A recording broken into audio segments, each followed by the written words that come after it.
Good morning, parents, and welcome to Global Studies.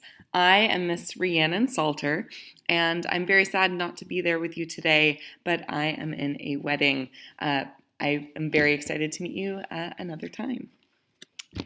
I thought I would start with a little bit about me. I am Miss Rhiannon Salter, as I mentioned, and I actually graduated from San Domenico Upper School several years ago.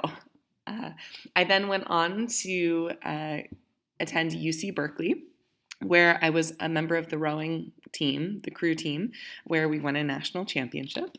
And I double majored in political science and media studies. I moved on to the corporate world, where I spent several years doing food PR before deciding to return to the classroom. And I went and got my master's from the University of San Francisco. So I have a master's in education, and I'm credentialed in teaching both English and history.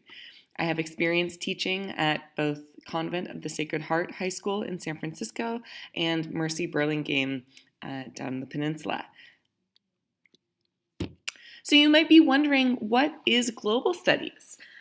Global studies addresses the deep structural changes that have shaped our human experience. The nice thing is that it meets both the religion and history requirements for ninth grade.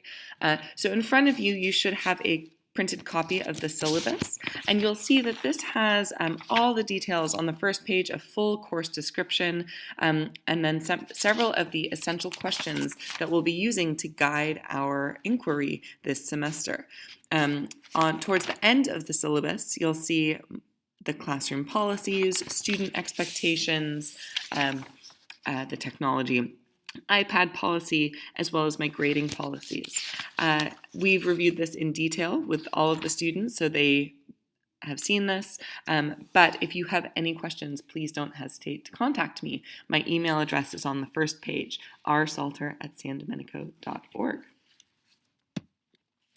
So a little bit more in depth about what global studies is. Global studies addresses both the material changes and social and cultural changes that we'll see throughout history. So material changes include things like the environment, livestock, domestication of livestock, development of agriculture, technology, and disease. The social and cultural changes are more institutionalized. Those tend to be things like migration, trade, language development, institutions of enslavement and of freedom, traditions of marriage, child rearing, political organization, management of war and peace, as well as religions and philosophies of the world. And religions and philosophies of the world is the way that we've chosen to organize this course. Over the course of the semester, your student will engage in inquiry projects geographically arranged around the 5 major world religions. So we started with the kind of early man and kind of what developments were necessary to get us where we are today. And we addressed the question, why do we have religion? What is the purpose of religion? And why should we care about ancient civilizations? Are they still relevant? Then we moved on to, or we will be moving on to India and Hinduism. And India and Hinduism will address some of the questions like, how should one live? We'll address the idea of duty in our lives, as well as the environmental impact of certain institutions in India, as well as the ways that the environment ties into the practice of Hinduism and Sikhism in India today.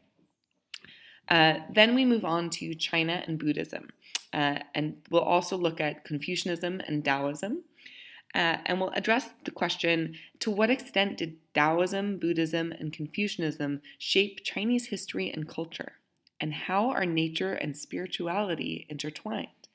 The students will be developing many of the assessments in this course are project-based, and so they will be creating an iMovie, a comic strip in which they explore some of these Chinese philosophies.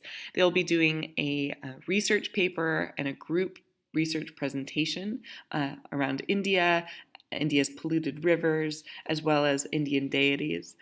And throughout the entire year, they will be keeping an iBook journal, which they will get to publish, quote unquote, and share with their peers. In the second semester, we move on to the Islamic world. And that's where we'll ask some of the kind of tough questions that we're seeing in the world around us today. How was Islam able to unite so many groups of people and form an empire? And how can we know what to believe in the media about topics like Islam? How has the popular perception of Muslims changed over time? And we're going to invite students to bring in current events and discuss this very current topic. Then we move on to ancient Greece, and we look at the foundations of Western civilization through the ancient Greeks and ask, what can we learn about ancient philosophers? We'll also learn about the different forms of government, and is America a democracy or an oligarchy? We'll have a great debate about that. Then our last unit for the year is ancient Rome, and that's where we'll dive into the genius of the Romans. How did the Roman Empire shape the spread of Christianity, and explore how much of our modern society is based on Roman social, economic, political structure. Throughout the whole course, I'll ask our students to keep these two major essential questions in mind. One, what are my personal beliefs, and can I add or subtract certain aspects of the religion we have studied, or religions we have studied, to or from my own beliefs? And two, how does one live a balanced and moral life with or without religion or faith? As I mentioned, many of the assessments that we do are project-based, and so we'll be doing iBooks, comics, iMovies, presentations, inquiry papers, keynotes, debates, discussions, seminars, among other things. Here you'll see some examples. I asked one of my students to share some screenshots of their current iBook, and this is the caliber of work that we're kind of expecting from our students. So you'll see they're directly creating the content. So they're not just absorbing content, but they're actually processing it and creating original content, which to me is the epitome of knowledge. So you might be wondering, how can my student do well in this class? That's a great question. I'm glad you asked. They can enter each and every class with an open mind. We're going to be exploring cultures that maybe they know a lot about or they think they know a lot about, and some that they know almost nothing about. And I am going to ask them to enter every class open-minded. They can check Canvas every night, and they can start the homework on the night it was assigned, not the night before it is due. Sometimes activities take longer than students might think, but if they start it the night it was assigned, then they will be in a better position to complete it if they need to later. They can do the reading and the homework because there will be assessments in class to check whether or not they are how they are doing that homework. They can think outside the box a little bit. So I'm asking them to think in different ways, and I'm challenging them to think in different ways. And they can work to build skills. I'll try to make it always as interesting as possible, but we are building skills that they're going to be using for the rest of their 4 years at San Domenico, as well as into the future in their college careers and hopefully their professional careers as well. They can make real-world connections through our current events. They can participate actively in discussion and activities. And above all, question everything, even me. And I apologize in advance if that causes for some unintended consequences when they start questioning everything at home too. So how do they know what they have for homework? We have this year rolled out Canvas, which I'm sure you've heard a lot about. These are a couple of screenshots of my Canvas page, and you'll see here that they can actually access the syllabus just below this line, and then each page has a set where they have assignments and resources. They also have access to a calendar, which will have all of their assignments on the calendar. So all they need to do is check the calendar and check their assignments tab on their iPad, and up should pop all of the assignments that they have due the next day or in the next 2 days. So how does grading work? Penalty-free practice. I ask that students practice a skill first, usually several times, and only then will I assess whether they've actually mastered that skill. So we'll have several opportunities to practice, and I ask that they engage in that practice. So participation is really key, that they have a chance, that they really try it on themselves and try out a new skill themselves. I always expect academic honesty and will review in detail what that means. And I ask them to engage with the material and with their peers at all times. For absences, if a student is absent, I ask that they get the notes first from a peer and then reach out to me and meet with me to find out what they have missed. A good time for that is during office hours. So how can you help?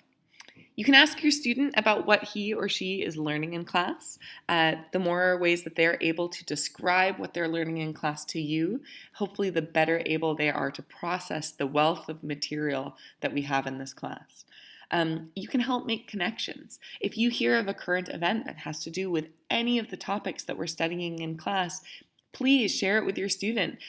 We will be beginning current event presentations and discussions, and I would love for students to say, hey, my mom or dad or guardian drew my attention to this article and I wanted to share it. And that's great. Let's make it a family affair.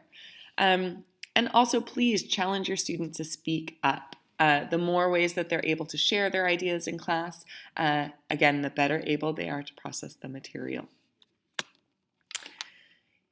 I know this was a lot to take in, so if you have any questions or concerns, please contact me with questions. My email is rsalter@sandomenico.org. I'm always available, except for this weekend while I'm up in Portland, but I will be checking email. So please reach out to me with any questions or concerns, and I am very much looking forward to a great year. Thank you.